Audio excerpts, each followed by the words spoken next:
Hello students, I welcome you all on your PDA education. So today I am going to discuss with you, so that is concept through question series, and in this series I am going to discuss with you some probable questions on reasoning in HPCL exam. Okay, so let's see these questions and try to solve these questions.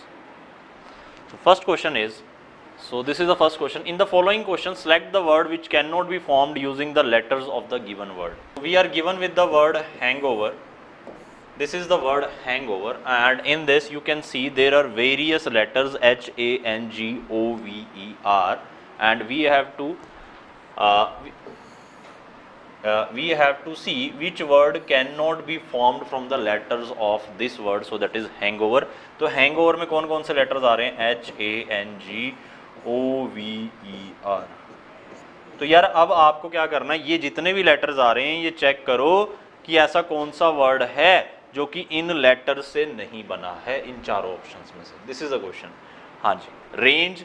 हाँ जी, range में RANGE सारे के सारे different letters हैं. ANGER, तो range तो बन रहा है यार हैंगओवर से. सिमिलरली रेज बन रहा है क्या? यस, रेज भी बन रहा है. R है, A है, G है, E है, रेज भी बनेगा. होवर बनेगा, यस, HOVER बनेगा. हैंग्स बनेगा? नहीं, हैंग्स नहीं बनेगा क्योंकि S प्रेजेंट नहीं है हैंगओवर में. हैंगओवर में there is no letter S present. So my answer, which cannot be formed, select the word which cannot be formed from the letters of the given word hangover, so that is hangs. Okay, so see, इस type के जो questions हैं वो easy हैं. बच्चे बोलते हैं sir easy हैं, बट आपको प्रिपेयर जब करना है, जो 34 क्वेश्चंस रीजनिंग के आने हैं, तो इस टाइप से प्रिपेयर करना है. जो इजी वाले भी हैं उन्हें आप जल्दी से सोल्व कर पाओ. तो तभी हो सकते हैं जब तुमने पहले से उनका प्रैक्टिस किया हो ऐसे क्वेश्चंस का. क्लियर है? हाँ जी. So this was one of the question. So answer was option D. Yes, please try to solve the next question, so that is on syllogism. Yes, read this statement and try to solve.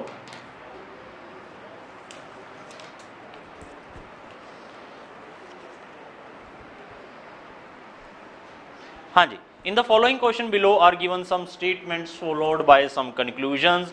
Taking the given statements to be true, even if they seem to be at variance from commonly known facts, read all the conclusions and then decide which of the given conclusion logically follows the given statements. तो ये इसमें आया हुआ है यार question. हाँ जी, तो अब देखो क्या है, सिलोजिज्म में आपको पता है जो स्टेटमेंट उसने दे दी, अगर वो रियल लाइफ में ट्रू नहीं है तब भी तुम्हें ट्रू मानना. अगर स्टेटमेंट में बोल दिया तो तुम्हें पता है कि ईयर हैंड नहीं हो सकते, हैंड नोज नहीं हो सकता है, फिर भी अगर उसने कोई स्टेटमेंट दी है तो आपको उसे करेक्ट मानना है, और उस स्टेटमेंट के बेसिस पर आपको कंक्लूजन डिसाइड करनी है.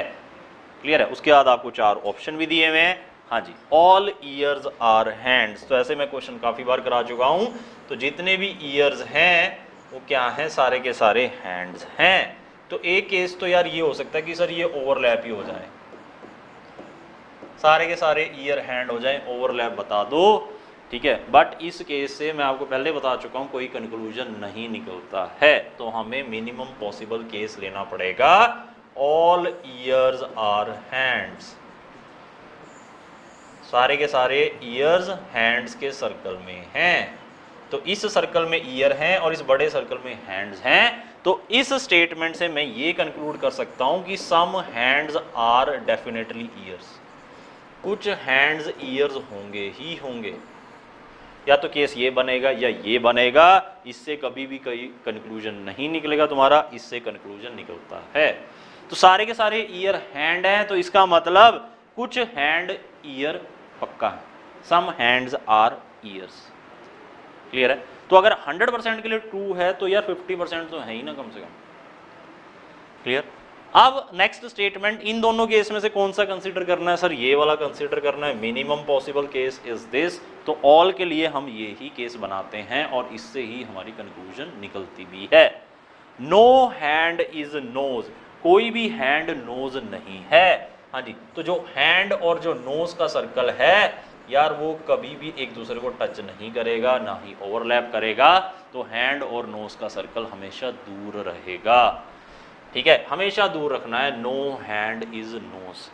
ठीक है, अगर कोई भी हैंड नोज नहीं है तो कोई भी नोज ईयर के सर्कल को भी टच नहीं कर सकता, क्योंकि क्या है, सारे के सारे ईयर तो हैंड्स हैं। क्लियर है? एम आई क्लियर और नॉट? तो diagram minimum possible case is this only, hand ear nose. क्या कंक्लूड कर सकते हैं अब? हाँ जी, तो इन दो स्टेटमेंट के बेसिस पर ऑल प्लस नो का केस था, तो ये एक मिनिमम पॉसिबल डायग्राम आया मेरे पास। और अब इसे सॉल्व कर लेते हैं। नो ईयर इज नोस, कोई भी ईयर नोस नहीं है, तो है, सही बात है। जब कोई हैंड नोस नहीं है तो ईयर भी नहीं होगा डेफिनेटली, क्योंकि क्या है, सारे के सारे ईयर क्या हैं, हैंड्स हैं। हाँ जी, no ear is nose, so that is correct. All noses are ears, हाँ जी, सारे के सारे जो नोजेज हैं वो ईयर्स हैं। सारे के सारे जो नोजेज हैं वो क्या हैं, ईयर्स हैं। ऐसा पॉसिबल है? नहीं है। ठीक है, no ear is nose, all noses are ear कभी भी नहीं हो सकता। Some hands are noses, no, hand और नोज तो कभी टच करेंगे नहीं। अगर यहां पर होता सम हैंड्स आर ईयर्स तो उसे करेक्ट करता, सम हैंड्स आर नोजेस कभी भी नहीं। क्लियर है? तो हैंड नोज ईयर नोज का कोई रिलेशन नहीं बनेगा, एक ही रिलेशन बनेगा, no ear is nose and no hand is nose, already statement में दिया हुआ है। ठीक है, तो एक ही मेरा जो कंक्लूजन बनेगा, एक ही करेक्ट है, so that is only one follows, so that is option A. सो इसका आंसर क्या बनेगा, ओनली ऑप्शन ए।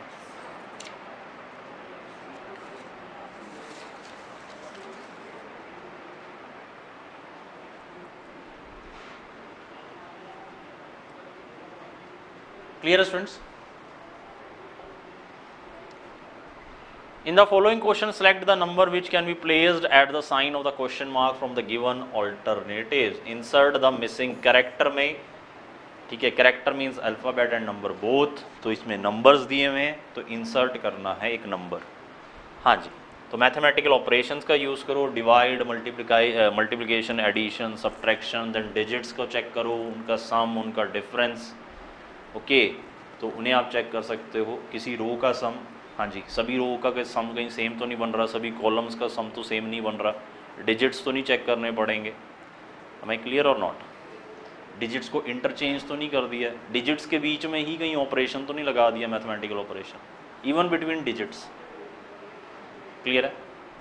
हाँ जी, select the number which can be placed at the sign of the question mark. First row देखो, 3, 6, 4, 18, 2, 5, 8, 21। अब यार खास बात देखने वाली बात क्या है कि हर रो में जो लास्ट एलिमेंट आ रहा है वो लार्जर एलिमेंट है, वो बड़ा एलिमेंट है। तो मेरा फोकस उस पर रहेगा कि जो बड़ा एलिमेंट है, बड़ा नंबर है, उसे मैं स्मॉलर नंबर से बना लूँ। I can make the larger number from the smaller number, so that can be done by, I will say multiply, addition, subtraction, this BODMAS, divide, multiplication, addition, subtraction. तो आपको पता है बड़ा number बनने के लिए तो मल्टीप्लाई यूज करोगे या फिर प्लस यूज करोगे, एडिशन यूज करोगे। हाँ जी, कैसे कर सकते हैं यार? 18 बनाना है, 3, 6 और 4 से बन सकता है क्या? 3, 6 द 18 डायरेक्ट बन जाता सर, तीनों का यूज करना है। एक काम करो, 3 × 4 कर लो, 3 चौक 12, 3 4 द 12, 12 + 6।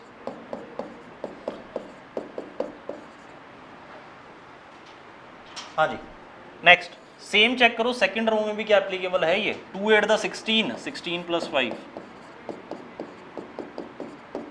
एप्लीकेबल है यार। हाँ जी, 3 7 the 21 + 1 22। So answer would be option C. तो आंसर क्या बनेगा, option C, so that is 22।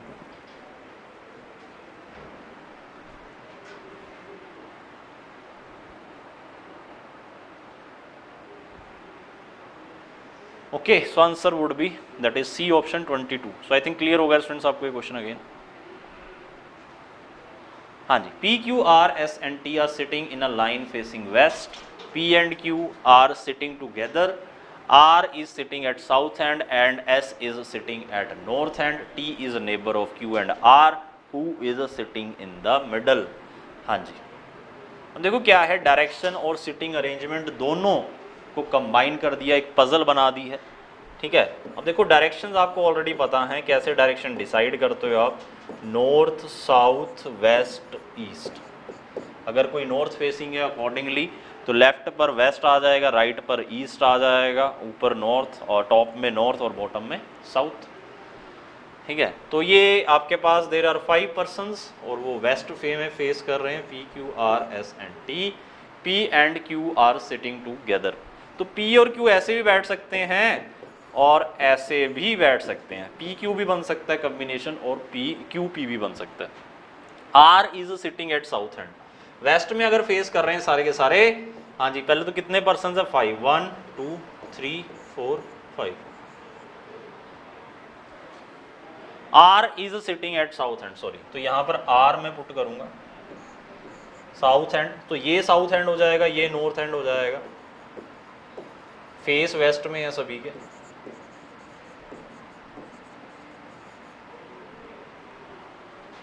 हाँ जी, तो आर साउथ एंड पे है and S is at north end, S यहां पर है, तो 2 फिक्स कर दिया उन्होंने, फिक्स कर दिया यार 2 पोजीशंस, एक्सट्रीम एंड्स उन्होंने फिक्स कर दिए हैं।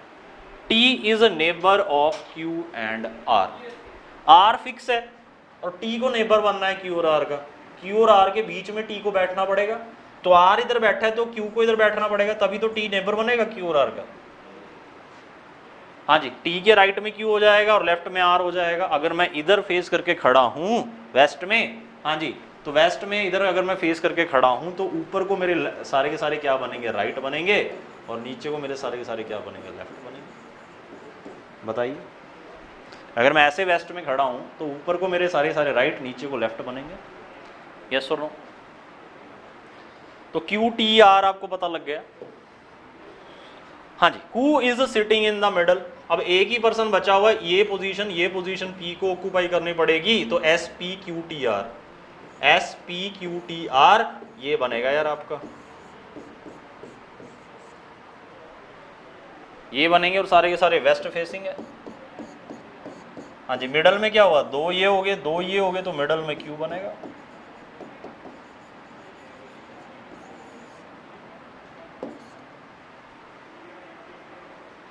हाँ जी, so answer would be option B.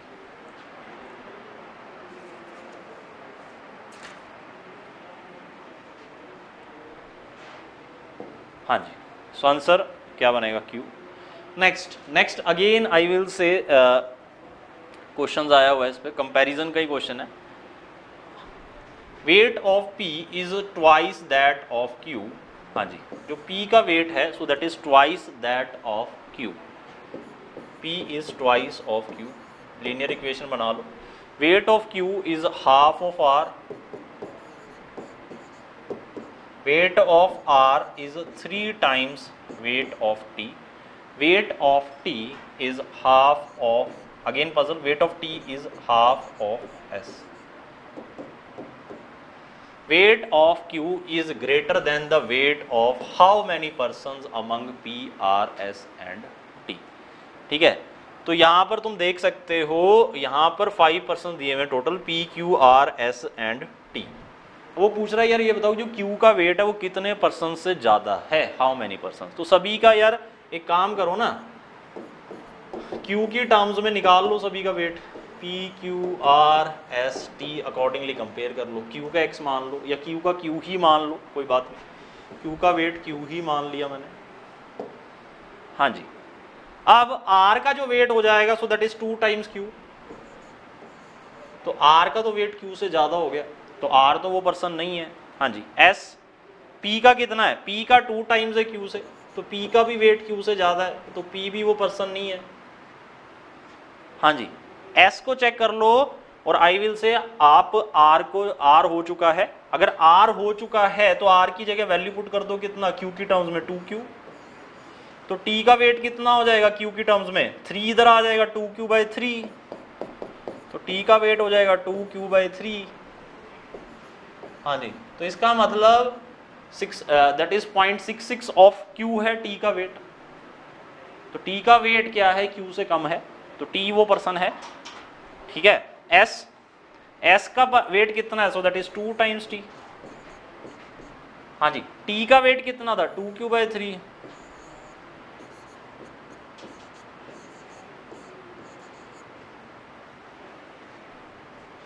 तो S is 4q/3। So S is 4q/3। हाँ जी, तो S क्या है 4/3 ऑफ Q। तो इसका मतलब 4/3 कितना होता है 1.33। तो इसका मतलब ये तो Q से ज़्यादा है यार, Q से इसका वेट ज़्यादा है। तो ऐसा कौन सा पर्सन है जिसका Q से वेट कम है, so that is T only, जिसका वेट 0.66 टाइम्स ऑफ Q है। तो ऐसा एक ही पर्सन है जिसका Q से I will say weight Q से कम है, या Q का वेट T से ज्यादा है, ये बोल सकता हूं Q का वेट T से ज्यादा है। Q से कम किसका वेट है, सिर्फ T का। सो that is only one person T, और तो नहीं है ऐसा। इसका 2 टाइम्स है P का, R का भी 2 टाइम्स है, इसका 1.33 टाइम्स है, इसका T का है सिर्फ कम Q से। सो आंसर बनेगा कितने पर्सन है ऐसे, ओनली T। तो ओनली T तो सिर्फ एक ही पर्सन हुआ यार। So my answer would be option A. तो ऑप्शन ए बनेगा मेरा answer.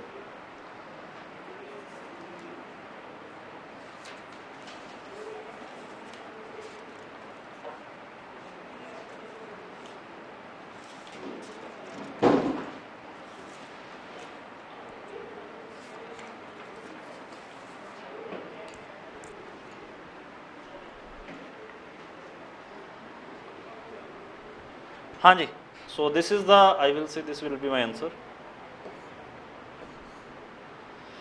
In the following question, select the missing number from the given series।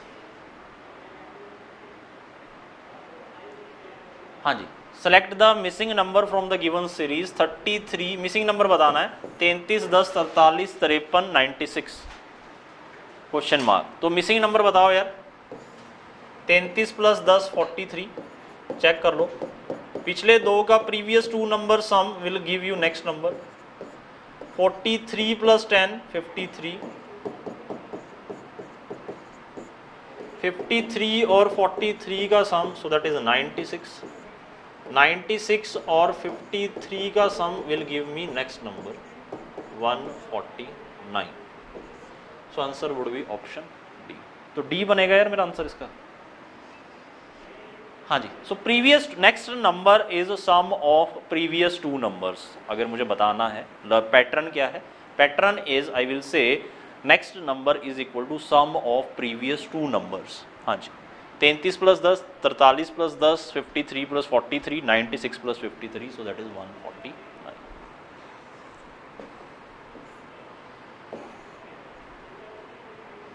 हाँ जी, a series is given with one term missing. Alphabetical series I will say. Select the correct alternative from the given ones that will complete the series A F G E J K I N O।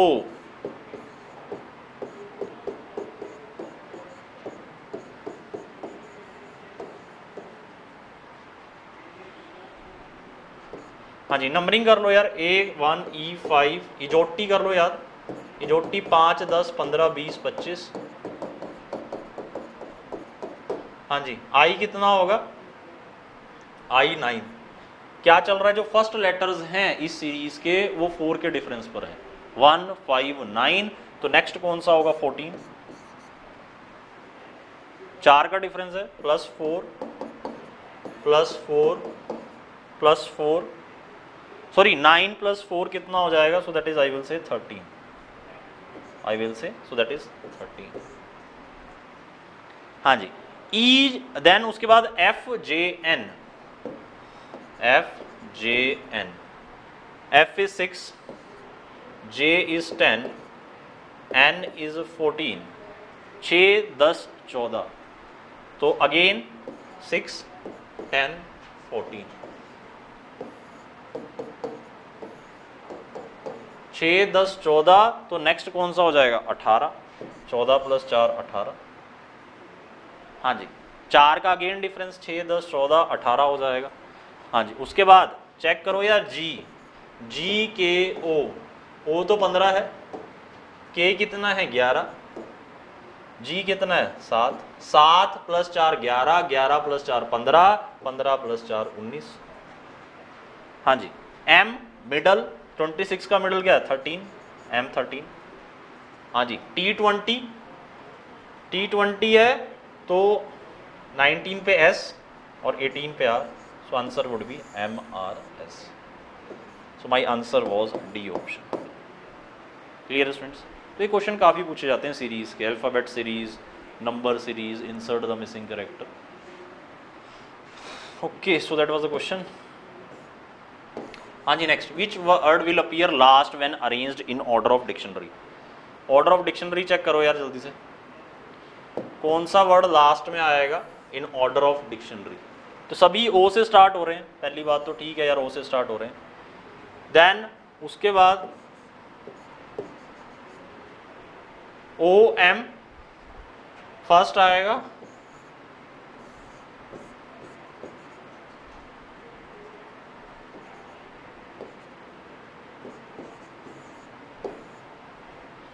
M के बाद N आएगा, ओ तो fix है. हाँ जी. Then उसके बाद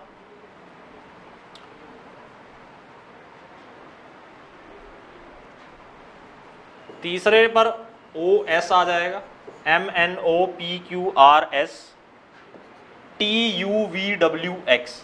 हाँ जी, ऑल में डब्ल्यू आ रहा है, ऑक्सफोर्ड में एक्स आ रहा है. T U V W x all, and W के बाद आएगा ऑक्सफोर्ड ओ एक्स. हाँ जी. तो लास्ट वर्ड कौन सा बनेगा अकॉर्डिंग टू डिक्शनरी. तो एक्स आएगा लास्ट में. तो ओ तो सभी में है, ओ तो सभी में है ना. अगर सेकंड लेटर भी सेम होता देन मैं थर्ड लेटर चेक करता. सेकंड लेटर तो सारे के सारे डिफरेंट है, M N S W X. Order तो यही बनेगा. तो इसका मतलब ओ एक्स वाला लास्ट में आएगा, that is fifth one. So last में कौन सा आएगा, ऑक्सफोर्ड.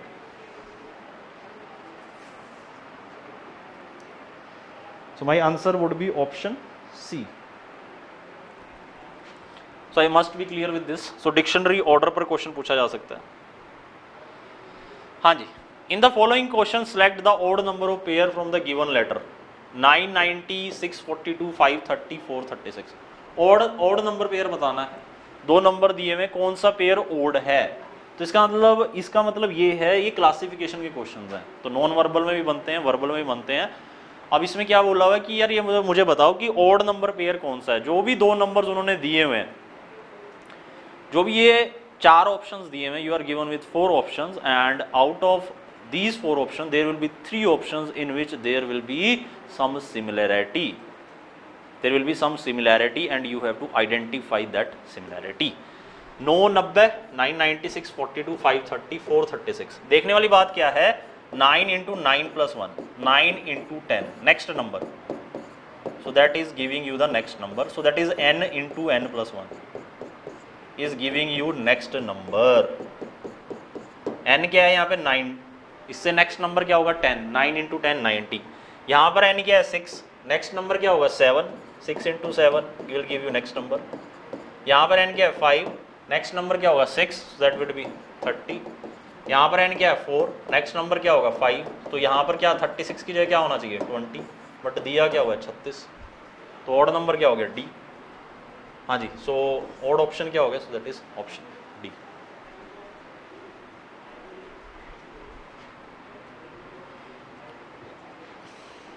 हाँ जी. Similar question. In the following question select the odd letters from the given alternative. बताओ यार कौन सा इसमें से.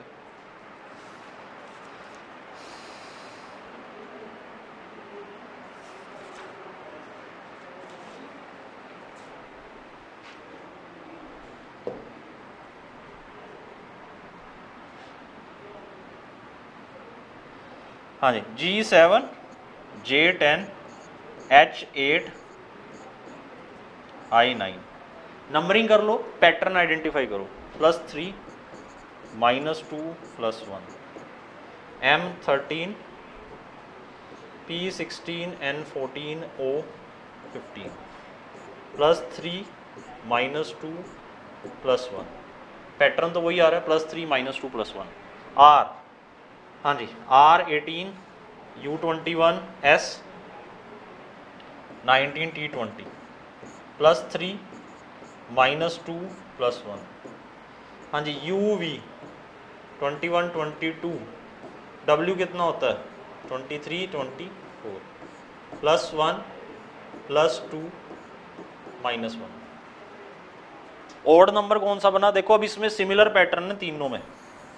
+3 -2 +1 +3 -2 +1 except option D +1 +2 -1. So answer is option D UVXW.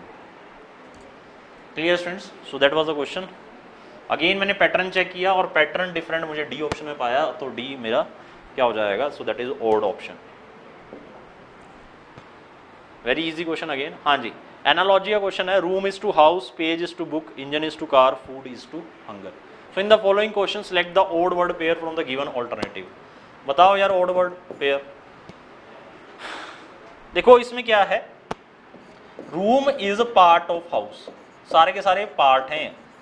जो सेकंड दिया हुआ है आपको, सेकंड जो दिया हुआ है एनालॉजी में, उसका पार्ट है first one. First is a part, relation क्या है? First is a part of second. Room is part of house, okay. Page is part of book, okay, yes. Engine is part of car, yes. Food is a part of hunger, no. Clear है? Food और hunger में as it is ये relation तो नहीं बनेगा. First is a part of second. Clear है? So first is contained in second, I will say, या second contains first. So answer would be suitable answer, so that is most appropriate D option. तो analogy के question आते हैं. Again analogy का question है. हाँ जी, number analogy आ गई, वो वर्ड एनालॉजी थी. 236 4936. Similarly 7 to 4. इसका मतलब होता है related to. 236 is related to 4936, then this is related to, this is similarly. इसका ऐसे रीड करना तुम्हें. 236 is related to this number, similarly 724 will be related to which number? हाँ जी, ध्यान से देखो. 236 कौन कौन से डिजिट आ रहे हैं इसमें? 2 आ रहा है, 3 आ रहा है, 6 आ रहा है. इंडिविजुअली जब इनके स्क्वायर करने बैठूंगा तो 4 9 36 बनेगा. 4 9 36. 7 2 4, 7 square 2 square 4 square, so that is 49 4 16. 49 4 16. 49 4 16. Option A. 49 4 and 16. Clear students? So my answer would be 49 4 and 16. कुछ नहीं किया, जो भी आपको फर्स्ट जो नंबर दिया हुआ है उसके इंडिविजुअल डिजिट्स का स्क्वायर किया और एज इट इज मैंने वो डिजिट्स लिख दिए फ्रॉम लेफ्ट टू राइट. तो 49 4 16 ए बनेगा नंबर. हाँ जी, again analogy question. BCFDH is to this, then MAGKD is to. This is the question. करो यार जल्दी से, नंबरिंग कर लो. Of course letter analogy, alphabet analogy बोलते हैं इसे. B2 देखने वाली बात है, B2 है और Y25 फॉरवर्ड डायरेक्शन. अब इनका सम क्या बन रहा है चेक करो ध्यान से. हाँ जी, फॉरवर्ड इसमें अगर चेक करोगे तो 27 बन रहा है. Again 27 is very important number for us. 27 is very important number for us. तो किसी भी लेटर का आई विल से जो नंबरिंग होती है from forward and reverse direction, तो जो उसका सम होता है so that is 27 only. Clear है? आपको बताया था, ये पहले ही बताया था. ठीक है, देन B2 होगा, Y25 होता है. C3 है, देखो अभी पीछे चल रहा है X24. ठीक है, F fix 6 and U is that is 21. Again 21 और 6. जो थर्ड नंबर पे जो लेटर है उनका सम क्या बन रहा है? 27. सेकंड नंबर पे जो लेटर है C और X, सम कितना बन रहा है? 27. फर्स्ट नंबर पे जो लेटर्स हैं B और Y, इनका सम भी क्या बन रहा है? 27. Again D4 and W. W कितना होता है? W is I will say TUVW 23. हाँ जी. S कितना होता है? 19. H कितना होता है? 8. तो सभी का सम क्या कितना बन रहा है? 27. हाँ जी. तो MAGKD इसका भी चेक कर लो यार. M कितना होता है? 13. A कितना है? 1. A कितना है? 1. G कितना है? 7. K कितना है? 11. D कितना है? 4. तो मुझे सम कितना बनाना है? 27. तो यहाँ पर तो मुझे ऐसे लेटर्स लिखने पड़ेंगे तो इनके नंबर्स कुछ इस तरीके से ऐड किए जाएं इनमें ताकि सम 27 बने। हाँ जी, 13 है तो यहाँ 14 चाहिए, यहाँ 1 है तो यहाँ 26 चाहिए, सम 27 कर ले, यहाँ 7 है तो यहाँ 20 चाहिए, यहाँ 11 है तो कितना चाहिए मुझे, आई विल से 16, और यहाँ अगर 4 है तो यहाँ कितना चाहिए, 23। क्लियर है? हाँ जी, n, हाँ जी 14 नंबर किसका, n का है, 26 z का है, 20 किसका है, t का है, 16 किसका है, p का है, 23 किसका है, 23 इज w। हाँ जी, तो n z t p w, तो b ऑप्शन बनेगा यार, ज़्यादा टाइम नहीं लेना था ऐसे क्वेश्चंस में। Okay, so I think must be clear with this. तो सम करना था यार, और कुछ नहीं करना था।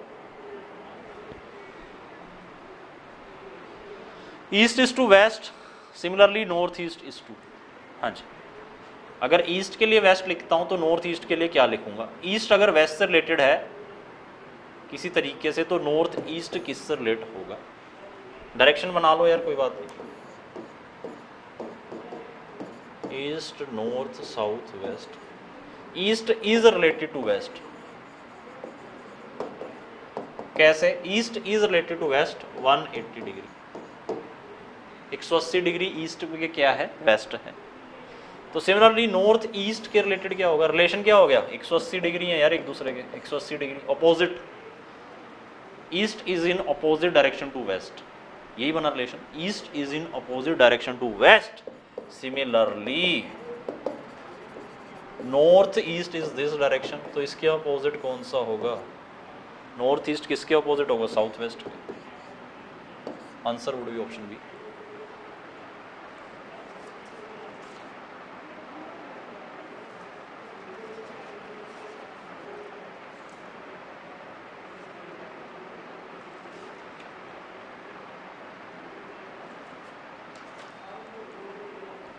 Clear friends? So I think must be clear with this. By interchanging which two signs the equation will be correct? ये है क्वेश्चन नेक्स्ट। कौन से दो साइंस को आपस में इंटरचेंज करूं, हाँ जी, मतलब एक दूसरे की पोजीशन वो चेंज कर लें, then equation will be correct. So this is my LHS and this is my RHS। अगर बोर्ड मास नहीं बोला हुआ तो मुझे बोर्ड मास का यूज करना है, अगर वो बोलता कि विदाउट यूजिंग बोर्ड मास देन मैं लेफ्ट टू राइट चलता इस इक्वेशन में, LHS में। क्लियर है? अब उसने बोला हुआ है, कुछ भी नहीं बोला हुआ उसने, तो मैं बोर्ड मास मुझे यूज करना ही करना है सिंप्लीफाई करने के लिए। तो पहले इसमें क्या होता है, bracket of division multiplication addition subtraction. हाँ जी, कौन से दो सिंबल्स को, साइंस को आपस में चेंज करूं कि मेरा 966 बन जाए, हाँ जी, तो LHS is equal to RHS हो जाए, ऐसे कौन से दो साइंस हैं। Okay, so let's check.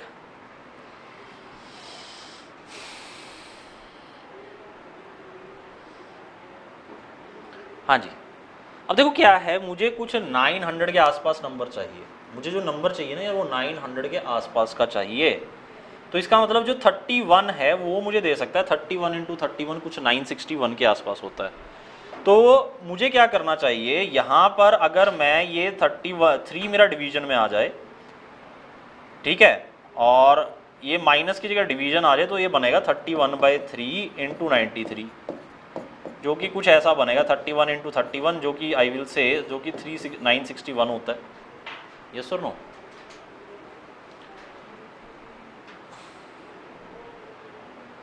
Clear?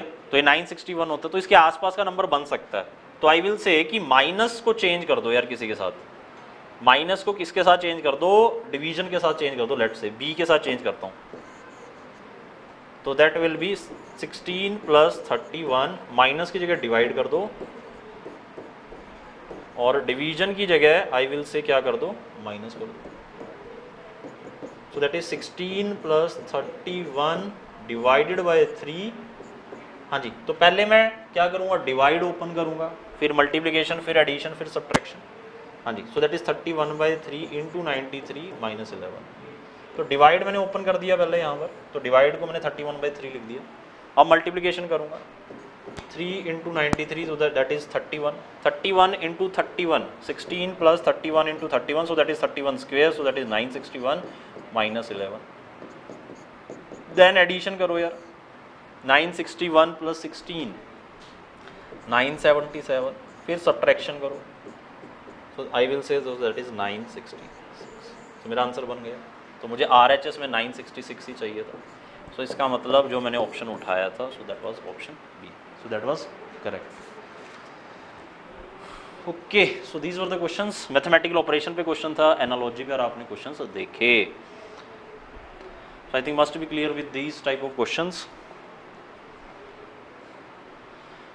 Okay, so thank you very much students. So these were the questions जो कि मैंने आपके साथ डिस्कस करने थे. Again you can practice for these type of questions from this series, concept through question series. Then thank you once again. Keep preparing. Keep watching your video. Thank you.